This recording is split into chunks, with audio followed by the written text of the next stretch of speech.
General Heleno, a quem eu chamo carinhosa e respeitosamente de ele não. Eu sei que para mim é uma grande honra ter o senhor aqui hoje, passar o dia inteiro com o senhor. Eu sei que não deve estar sendo nenhum prazer para o senhor também passar o dia inteiro aqui. Mas o que a gente vê acontecer hoje no Brasil é o estupro da democracia, sob a alegação de estarem protegendo a democracia. Sabe, senador Magno, é tipo aquele pedófilo que diz que vai tomar conta da criança? É mais ou menos isso. Resumindo.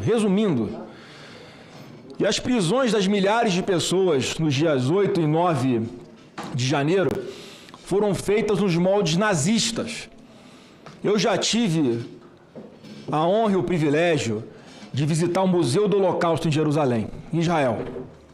Quem não teve essa experiência ainda, faça o possível para ter, para saberem qual é o tamanho do grau de maldade e crueldade que alguém pode impor a uma pessoa próxima, né, um ser humano na vida.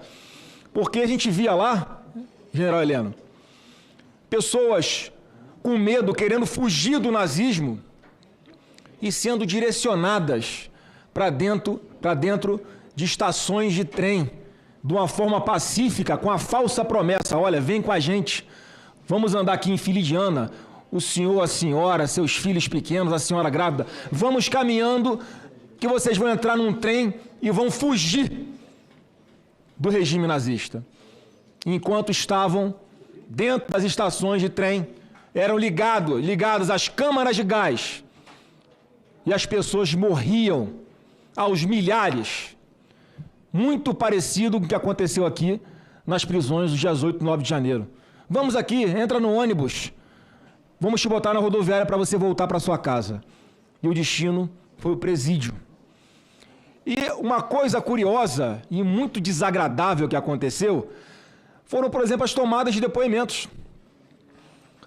Em todas as tomadas de depoimentos houve um formulário padrão para todo mundo, como se todo mundo tivesse cometido os mesmos atos na mesma proporção. E faziam a seguinte pergunta, General Heleno, segundo a própria revista Veja, porque a gente não tem acesso às informações, mas a imprensa tem.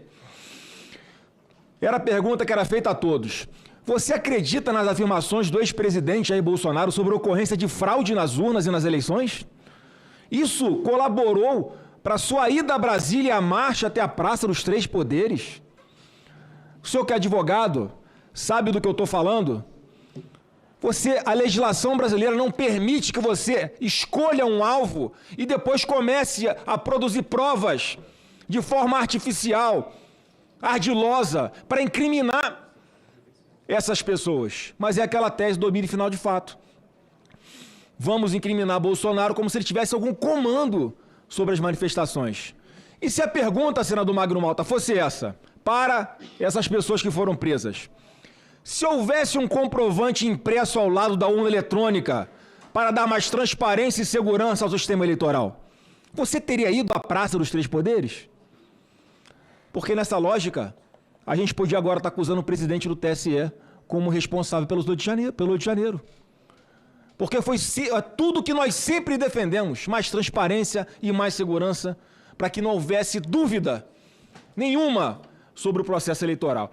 Segundo general Eduardo Vilas Boas, políticos de esquerda fizeram a consulta nos dias que antecederam o impeachment de Dilma Rousseff. Alguém tem conhecimento de que algum deputado de esquerda está sendo investigado por tentativa de golpe, ameaça à democracia, ruptura do Estado Democrático de Direito? Não, né? Eu achava que a gente estava numa democracia e que ninguém olhava a capa de processo. Então não vi nenhum político de esquerda sendo investigado por isso. Mas olha que interessante, senador Magno Malta. Matéria aqui dessa semana também. STF forma maioria para não suspender direitos políticos de Dilma Rousseff.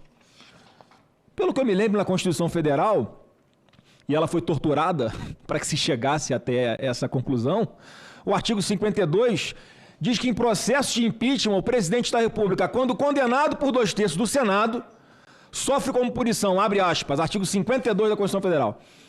A punição é a perda do cargo com inabilitação por 8 anos para o exercício de função pública sem prejuízo das demais sanções judiciais cabíveis.